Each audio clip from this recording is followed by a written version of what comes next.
मंचासीन हमारे सभी पदाधिकारीगण और तमाम इस मंच पर उपस्थित के साथ के प्रबुद्ध व्यक्तियों को मैं इस अवसर पर नमन करता हूं। साथ ही साथ हम तमाम उन शहीदों का भी हम नमन करते हैं जिन्होंने हमें इस मुकाम पर लाने का प्रयास किया है। भाइयों और बहनों, जिस चीज की हम बातें कर रहे हैं ये एक प्रकार से राज्य के नीति के निर्देशक तत्व अनुच्छेद 44 में है, जिसमें सरकारों को जिम्मेदारियां दी जाती है कि सरकार जब कानून बनाएगी तो इन तत्वों को शामिल करना है, क्योंकि ये शासन के मूलभूत तत्व हैं। तो अनुच्छेद 44 ये कहता है कि समस्त नागरिकों के लिए एक समान सिविल संहिता लागू होगी। और ये समान सिविल संहिता किन विषयों पर लागू होगी? वर्तमान समय में विधि आयोग का दिशा निर्देश या सुप्रीम कोर्ट का आदेश के अनुसार 7वीं अनुसूची का सूची संख्या समवर्ती सूची का 5वां संख्या, जिसमें विवाह है, विवाह विच्छेद है, दत्तक है, बिल है, वसीयतनामा है, जमीन अधिग्रहण है, तलाक है जिसको कह सकते हैं, ये इन तमाम विषयों पर एक समान सिविल संहिता की बातें होंगी। तो मैं आप सबों से और जानकारी ये देना चाहता हूं कि ये भारत की पहचान अनेकता में एकता, ये भारतीय संस्कृति विश्व में यदि पहचान हुई है तो ये अनेकता में एकता है। अनेकता में एकता का रीजन है कि ये भारत एक विशेष भाषा समूह पर आधारित कंट्री नहीं है। भारत विभिन्न भाषा समूह के सदस्यों का, नागरिकों का निवास स्थान है। इस भारत संघ में इंडो आर्यन भाषा समूह, इंडो ईरानी भाषा समूह, जिसमें पाकिस्तानी जिसको कह सकते हैं, मुसलमानी भाषा समूह, द्रविड़ भाषा समूह, ऑस्ट्रो एशियाटिक भाषा समूह, निग्रोटो और अंडमानी भाषा समूह का यह देश है। इस भाषा समूह के लोगों ने ही आजादी के लड़ाई के लिए राजतंत्र का और ब्रिटिश उपनिवेश शासन का विरोध किया। इसी भाषा समूह की अपनी अपनी सामाजिक परंपराएं हैं, इसकी विवाह संस्कार अलग अलग है, इसकी सांस्कृतिक व्यवस्थाएं अलग अलग है, रूढ़ी प्रथा भी अलग है। और इसी समस्त लोगों ने आजादी का लड़ाई लड़ा। और आजादी का लड़ाई में जब देश आजाद हुआ तो 1947 भारतीय इंडिपेंडेंस एक्ट की उपधाराओं के अनुसार या अनुच्छेदों के अनुसार या शर्तों के आधार पर देश को आजाद करने की मान्यता मिली। और इसी आधार पर भारतीय संविधान सभा में कहा गया संकल्प में जवाहरलाल नेहरू के द्वारा कि भारत में जितने लोग हैं इनकी भाषाओं को, इनकी संस्कृतियों की, इनकी सामाजिक व्यवस्थाओं की अक्षुण्ण रखने का प्रयास किया जाएगा, इनकी भू संपदाओं की सुरक्षा करने का काम किया जाएगा। और उसी के आधार पर भारत का संविधान का उद्देश्य का तैयार होता है। यह भारत का संविधान का उद्देश्य एक मार्गदर्शन है कि देश को किस दिशा में लेके जाना है और किस साझा में लेके जाना है और किस उद्देश्य की प्राप्ति के लिए लेके जाना है। तो भारत का संविधान का उद्देश्य का ये कहता है कि समस्त नागरिकों को सामाजिक, आर्थिक और राजनीतिक न्याय का अधिकार मिलेगा। समाजवाद और पंथ निरपेक्ष पर आधारित एक प्रातिनिधिक लोकतंत्र शासन व्यवस्था का स्थापना इस देश में होगा। सभी के विचार, अभिव्यक्ति, विश्वास, धर्म और उपासना की स्वतंत्रता का अधिकार प्रत्येक नागरिक को मिलेगा। अवसर में समता का अधिकार उन्हें मिलेगा और व्यक्ति की स्वतंत्रता और गरिमामय जीवन जीने का अधिकार प्रत्येक नागरिक का होगा। और भारत राष्ट्र की एकता और अखंडता जो सुनिश्चित होती है इन्हीं भाषा समूह पर बंधुत्व बनाए रखने पर आधारित होगा। यही है भारत संविधान का। आज यदि सरकार ये कहती है कि हम अनुच्छेद 44 के आधार पर एक समान सिविल संहिता, विवाह से संबंधित, विवाह विच्छेद से संबंधित, बच्चों से संबंधित, अवयस्क से संबंधित, दत्तक या उत्तराधिकारी से संबंधित, बिल से संबंधित यदि हम कानून बनाते हैं तो यहां भाषा पर आधारित कई संप्रदाय हैं।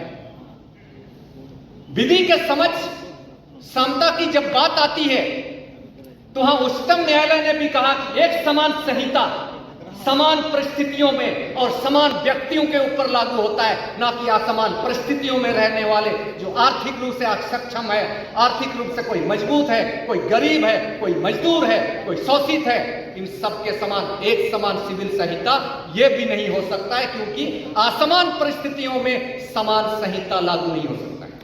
यह सुप्रीम कोर्ट का जजमेंट है कि असमान परिस्थितियों में रहने वाले लोगों के बीच यदि समान संहिता लागू होती है तो ये असमान व्यवहार है।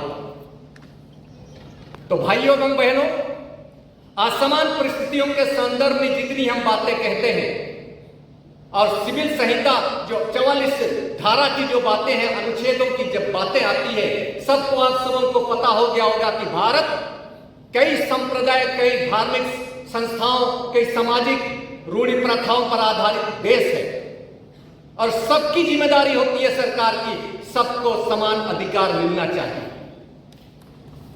आज इस बैठक के सामने आप सबों के सामने एक और कहना चाहूंगा, जिस बातों को विधि आयोग ने सरकार को या उच्चतम न्यायालय ने सरकार को दिशा निर्देश दिया था कि आपको, क्योंकि संविधान का अनुच्छेद 44 ये कहता है कि एक भारत में समस्त नागरिकों के लिए एक समान लागू होगा, तो भारत का संविधान का भाग 4 अनुच्छेद 38 ये कहती है कि आय की असमानताओं को दूर करना संविधान का अनुच्छेद 38 में प्रावधान है। सामाजिक, आर्थिक और राजनीतिक न्याय के आधार पर एक लोकतंत्रात्मक शासन व्यवस्था को स्थापित करना यह संविधान अनुच्छेद 38 में प्रावधान है। संविधान अनुच्छेद 39 ये कहता है कि अवसरों में और व्यापार में और सुविधाओं में असमानता को खत्म करने का प्रावधान है।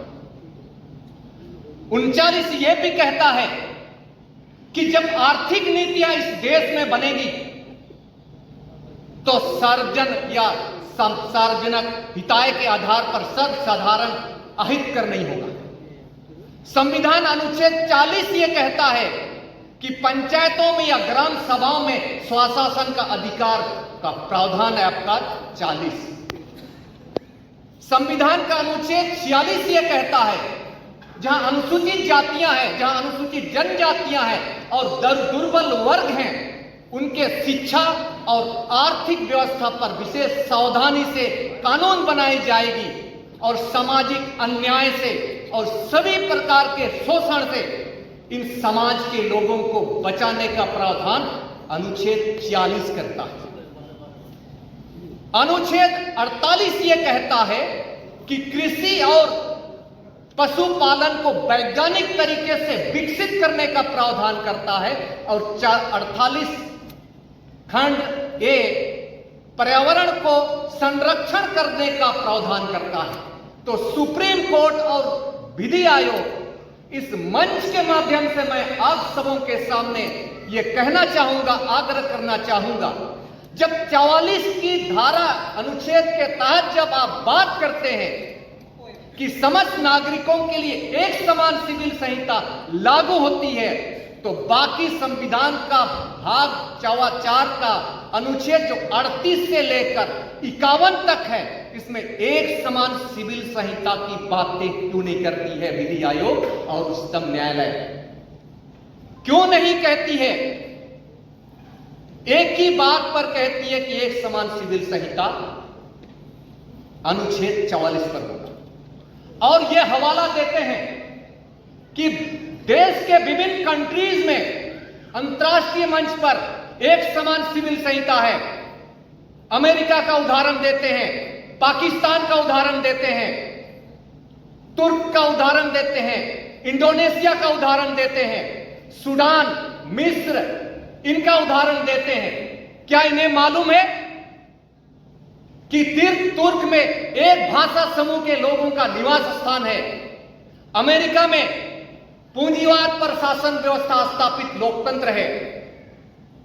मिस्र में और इंडोनेशिया में एक भाषा समूह के लोगों का निवास स्थान है। बंगाल में या बांग्लादेश में इंडो यूरोपियन भाषा समूह लोगों का निवास स्थान है। और आज यदि हम विश्व के संदर्भ में देखें, वैश्विक स्तर पर देखें, आज के समय में कुपोषण से यदि महिलाओं का अत्याचार हुआ है, भ्रष्टाचार के मामले में यदि कहीं बातें आती है, मानवता अधिकारों का जब हनन की बातें आती है, तो एक समान सिविल संहिता जिस देश में लागू है, सबसे ज्यादा अत्याचार और अन्याय उन्हीं देशों में है। आप सबों को यह मालूम होना चाहिए। आज के समय में आप गूगल डिजिटल इंडिया के दौर में रहते हैं, आप सर्च कीजिए कि कुपोषण के मामले में भारत की स्थिति क्या है, गरीबी की स्थिति में, गरीबी की वैश्विक सूचकांक में भारत की स्थिति क्या है, भ्रष्टाचार के मामले में भारत की स्थिति और विदेशों की स्थिति क्या है, स्वच्छ लोकतंत्र के स्थिति में आर्थिक स्वतंत्र का सूचकांक में भारत का क्या रैंकिंग है।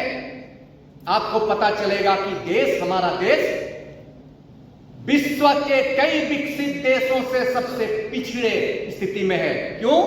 क्योंकि हम सामाजिक अन्याय और सामाजिक न्याय, आर्थिक न्याय और राजनीतिक न्याय के विपरीत हम शासन तंत्र को संचालित कर रहे हैं। तो भाइयों एवं बहनों, ज्यादा ना कहते हुए अपनी बातों को समाप्त करने से पहले इतना ही कहूंगा, यदि आप भारत सरकार एक समान सिविल संहिता की बातें करती है, तो आपको संविधान उद्देशिका की याद करना होगा कि किस लक्ष्य की प्राप्ति के लिए और किस वर्गों के लिए आप एक समान सिविल संहिता की बातें कर रहे हैं। क्योंकि एक समान सिविल संहिता यहां पर भाषाई आधार पर हम विभक्त हैं, सामाजिक स्तर पर हम कमजोर हैं, हमारी सांस्कृतिक विरासतें अलग है। किन वर्गों के लिए बातें होती है?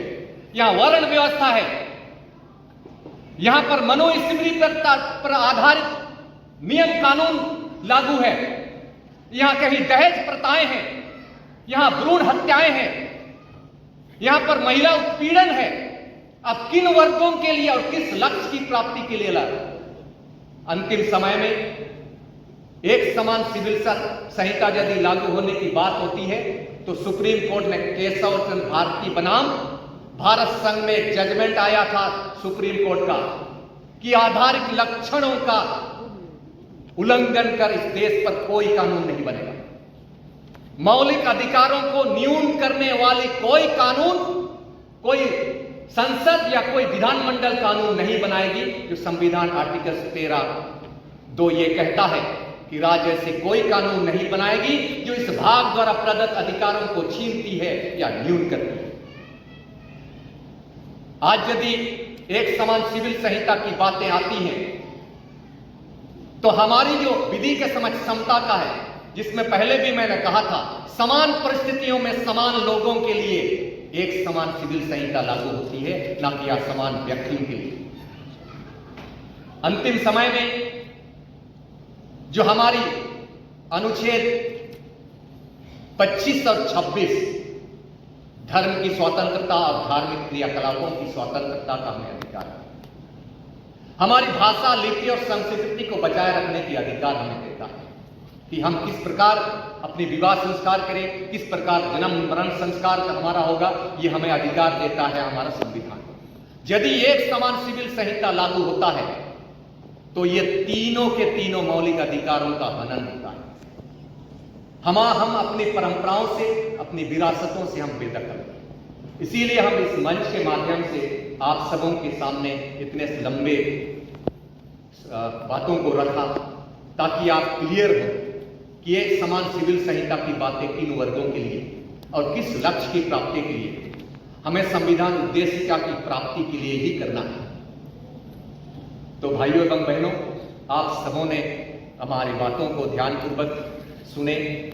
आपको तय करना है कि क्या सच्चाई है, क्या गलत। 13 तारीख को विधि आयोग के सामने हमें भेजना है, उससे पहले भेजना है। तो इतना तो है कि हम भाषा पर आधारित, हम आज को एशियाटिक भाषा समूह के लोग द्रविड़ भाषा समूह के लोग हैं और निग्रोटो भाषा समूह के लोग हैं और अंडमानी भाषा समूह के लोग हैं। और यहाँ पर इंडो ईरानी और इंडो यूरोपियन जिसे हम कह सकते हैं, जो हिंदू धर्म के अंतर्गत आते हैं, ये इंडो यूरोपियन और इंडो ईरानियन हमारे मुस्लिम भाई लोग, ये 5-6 भाषा समूह के लोगों का देश है। इसी से हमारे देश की पहचान होती है, अनेकता में एकता। क्या भारत सरकार और विधि आयोग अनेकता में एकता को खत्म करना चाहती है? यदि ऐसा कहती है तो आने वाला समय में एक उलगुलान होगा। 5वीं अनुसूची क्षेत्र और 6ठी अनुसूची क्षेत्र के तर्ज पर एक और कंट्रीज की, एक और राज्यों की बातें आएंगी और भारत सरकार जितनी राजनीतिक पार्टियां हैं हमारे भाषा राज्यों को विखंडन करती है। आज विभेदकारी घटनाएं घट रही है, सांप्रदायिक ताकतें बढ़ रही है, जातिगत अंतर आती है, भेदभावपूर्ण व्यवहार बढ़ रही है। ऐसा स्थिति में हमें समझना होगा कि हम देश को एकता में सूत्र में कैसे पालें। हमें राजनीतिक दल आपस में बांटती है इन भाषाओं के आधार पर, डेवलपमेंट की बात नहीं करती। इन्हीं बातों के साथ मैं अपनी बातों को विराम करता हूं। सबको जोहार, धन्यवाद।